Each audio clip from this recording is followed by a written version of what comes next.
Okay,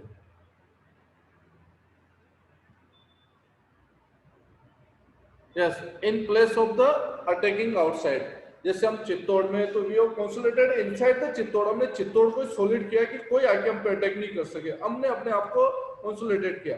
but what has done by the Mohammad bin Tughlaq, Muhammad bin Tughlaq standing army attacks on the Mongols, उसने attacking pattern follow किया। और पता है, he also defeated the Mongols, but when again attacked by the Mongols from the Iran side, West Asia. So these were the main difference. One is the defense और another one the attacking. एक ने attack किया, एक ने defense किया in first policy. Okay.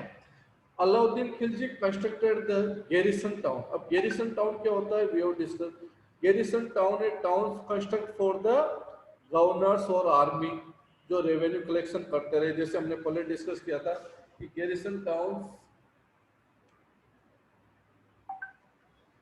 town inside the Delhi, garrison town inside the Bengals. तो this was the garrison town। और मोहम्मद बिन तुगलक ने क्या किया, garrison town को कंस्ट्रक्ट नहीं किया। उसने सोचा कि मैं अगर यहाँ से कैपिटल को शिफ्ट कर लेता हूँ दौलताबाद महाराष्ट्र, तो how it is possible for the Mongols कि वो वहाँ जाके अटैक करेंगे।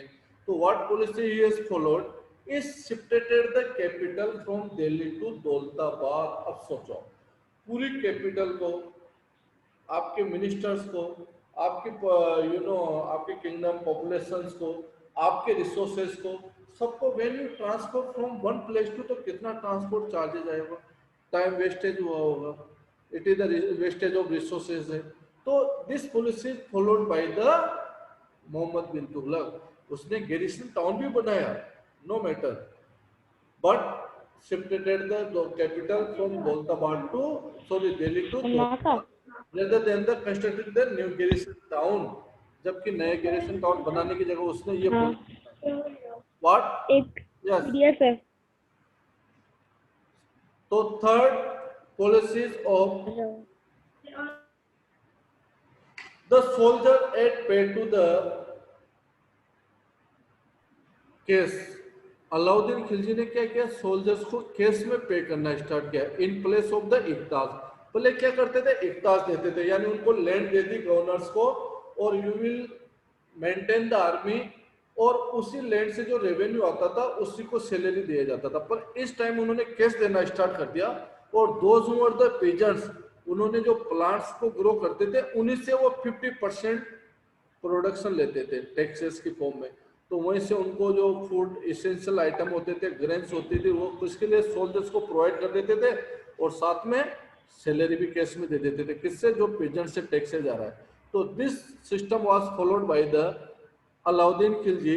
The soldier had to pay be the infed, this was done through the produce of collective taxes from the land between the Ganga and Yamuna, और taxes was fix at the 50% of peasants, जो peasants का 50% production था।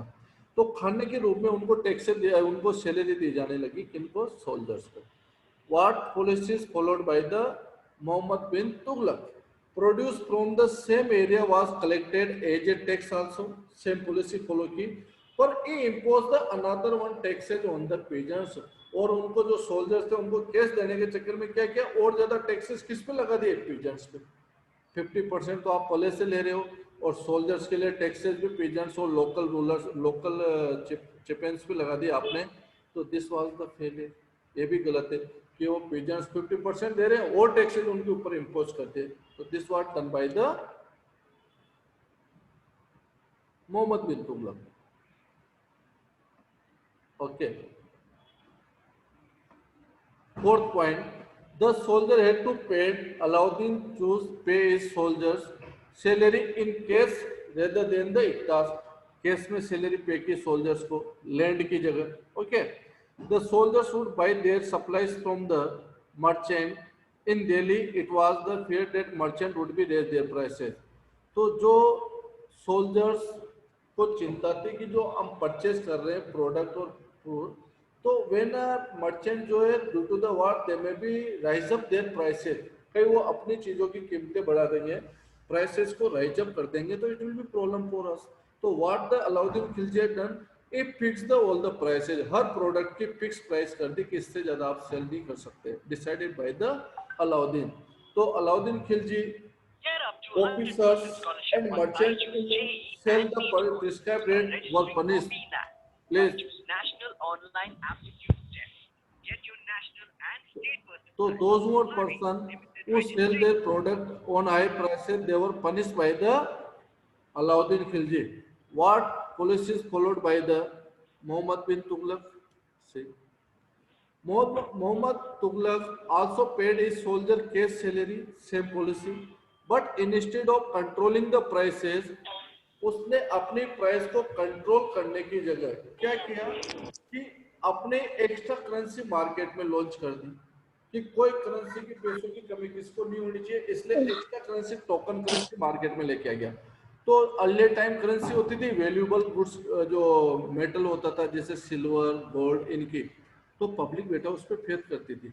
But what in place of जैसे metal copper iron इनकी जब currency market में आने लगी तो पब्लिक ने क्या किया, पब्लिक एडवांस थी, पब्लिक ने क्या, अलाउद्दीन खिलजी ने मोहम्मद बिन तुगलक ने सोचा कि जब सिचुएशन में बी द नॉर्मल तो इन करेंसी को वापस ले लेंगे और उनके रिप्लेस में गोल्ड और सिल्वर दे देंगे, जो भी करेंसी की वैल्यू है सेम वैल्यू में। ओके, तो what public has done, public ने क्या किया कि गोल्ड और सिल्वर को अपने पास रख लिया और for to purchase the goods for pay the revenue और टैक्सेस व्हाट दे डिसाइडेड, उन्होंने क्या किया उसी को यूज करना स्टार्ट किया जो टोकन करेंसी लॉन्च की थी। तो मार्केट में देखा तो चारों तरफ टोकन ही टोकन करेंसी चल रही है और प्रेशियस गोल्ड और सिल्वर तो पब्लिक ने अपने पास रख लिया। तो वैल्यू किसकी थी, गोल्ड और सिल्वर की। जब टोकन करेंसी मार्केट में रन कर रही थी तो there were no such values, बहुत सौ ने उस पर फेथ करना भी स्टार्ट नहीं किया। तो this was the major problem with. अब बट एक चीज इसमें पॉजिटिव पॉइंट, अगर हम फ्यूचर के, that was the time period of beginning of 14th century, ये टाइम पीरियड था 14th सेंचुरी का स्टार्टिंग। तो सोचिए कि मोहम्मद बिन तुगलक ने उस समय टोकन करेंसी के बारे में सोच लिया था, क्या आइडिया लिया। आज हमारी कंट्री में आज हम टोकन करेंसी सिस्टम फॉलो कर रहे हैं। कैसे, आज मेरा जो चेक हम साइन करते हैं आज उसकी वैल्यू इतनी होती है, वो भी एक टोकन करेंसी है। क्या बोल रहे हैं आप? आज हम कोई भी गोल्ड सिल्वर परचेज करते हैं उसकी वैल्यू उतनी होती है, वो भी एक टोकन करेंसी है, वो भी मार्केट में उसको सेल कर सकते हो। एंड डिमांड जो डीडी होता है डिमांड ड्राफ्ट, ये भी एक फॉर्म ऑफ टोकन करेंसी है। तो दिस टोकन करेंसी आज भी हम ये पैटर्न फॉलो कर रहे हैं टोकन करेंसी का। Last point, Alauddin administrative measures were quite successful and chronicles praised is deal, मतलब हर क्रॉनिकल ने इसकी प्रशंसा की है, सक्सेसफुल रहा है। And cheap prices supply of the goods in the market is successfully. And what about the Muhammad bin Tughlaq? Muhammad Tughlaq administrative measures were failure is campaigned into the Kashmir war disaster, जो उसने कश्मीर पर attack किया वो भी एक उसके लिए बहुत ज़्यादा लॉस में रहा वो चीज़।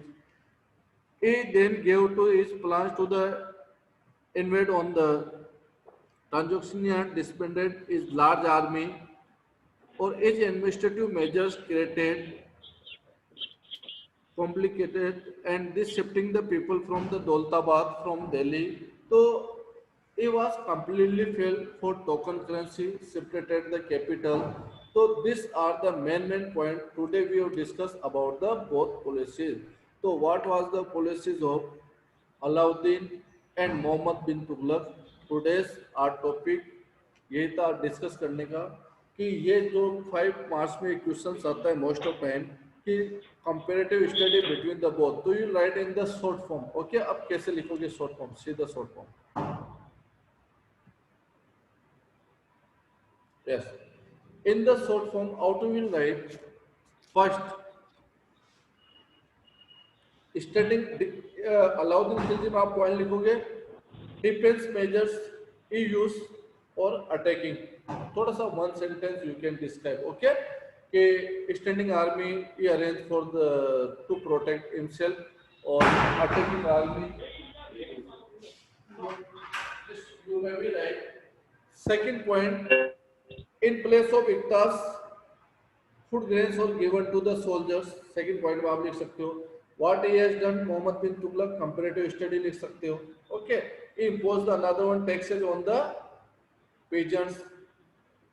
Third point, 50% taxes on the pigeon by the Alauddin Khilji and prices were fixed up by the Alauddin. Market में price को fix कर दिया goods की, or anyone who may be sell on higher prices, they may be punished, okay, by their officer. What he has done, he launched the extra token currency. उसने extra token currency launch कर दी, तो public ने क्या किया, जो token currency थी उससे ही only trade किया, और rest of जो gold and silver currency they kept inside their houses. उनके घर में उन्होंने अंदर रख ली उन करेंसी को, तो okay. Fourth one was he was failure with their policies, separated the capital from the Delhi to Daulatabad. Mohammad bin Tughlaq, इन्होंने कोई कैपिटल शिफ्ट नहीं की, अपने मेजर्स अच्छी पॉलिसीज बनाई. तो this is the comparative study, you may be right in points. So this topic today we have discussed. Tomorrow we will discuss the next topic or question answer. I hope if you have any doubt, you may be discussed here. So what is the syllabus? Just wait.